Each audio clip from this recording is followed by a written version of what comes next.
Sa wakas, nagawa rin ng Japan ang pinakamadaling paraan para mailayo ang mga kabataan sa pagbibisyo. Time and time na patunayan naman na kasi na ang best strategy para matuto ang mga degenerates is gumawa ng isang anime na may cute anime girls and not just cute anime girls para maging mas effective, cute anime girls na may cat ears. Saka ipalaman sa kwento na masamang magsigarilyo. Mina, what's up? Yosi, sigarilyo, pausok, at isoy, ilan lang yan sa mga terms sa paghit-hit o paggamit ng sigarilyo.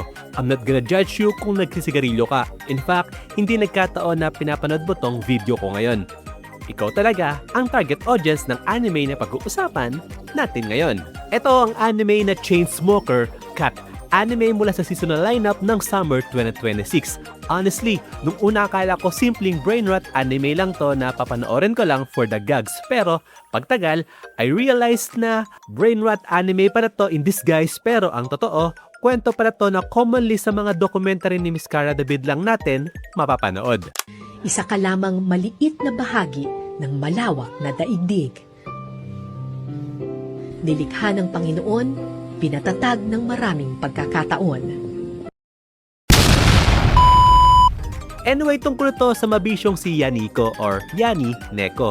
Total, yun din naman ang title nitong anime to sa Japan. Hindi enough yung term na mabisyo sa sigarilyo para kay Yani Neko kasi, ewan ko, wala rin naman akong gaanong kilalang nagsisigarilyo pero parang hindi na normal yung makaubos ng lagpas 3 kahang sigarilyo sa isang araw. Alarming na rin at isang malaking red flag na sa isang tao kung ganito na yung state ng tinitirahan niya. Puro basura, nagkalat na upos ng sigarilyo at itsura pa lang ng area na aamoy mo na. Dagdag mo pa na wala siyang savings. Dyan sa part na yan medyo close to home sa akin. If only mas pinili ko na sa r/buhay digital sa Reddit tumambay kaysa sa r/kanal humor. Baka 6 digits earn na ako ngayon na magpo-post na lang ng Billionaire at 30, help how to spend my money, huhuhuhu. Balik tayo kay Yani Neko. Umiikot lang ang buhay niya sa pagka-part-time work, then yung sasahurin niya doon is syempre, you guess it, sa yoso niya lang uubusin. Extreme level of nicotine addiction na talaga which syempre kung kapamilya mo to, magiging concern ka sa future health nitong si Yani Neko.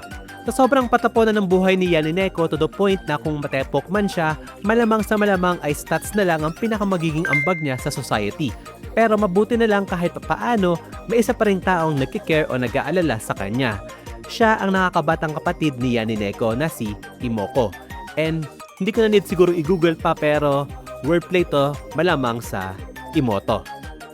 Isa lang gusto mangyari ni Imoko at yon ay tumigil na sa paninigarilyo ang ate niya pero paano pa matitigil na sa paninigarilyo yung ate niyang hindi ata kaya mabuhay na walang nicotine sa sistema niya. At ang importanteng tanong is matitigil ba talaga? Kahit ako hindi ko pa alam and probably yung mismo mangaka na to hindi pa alam kasi as of 2026, ongoing pa to sa manga.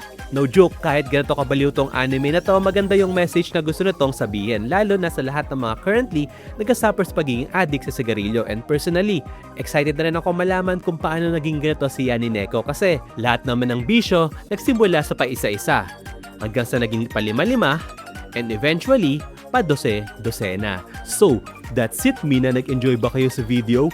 If oo, give me a thumbs up. Aminin nyo, ginamit nyo rin pang Yosi yung sticker ng mga bata kayo, no? Comment nga sa baba yung mga Yosi user dyan. With that, well, yun lang.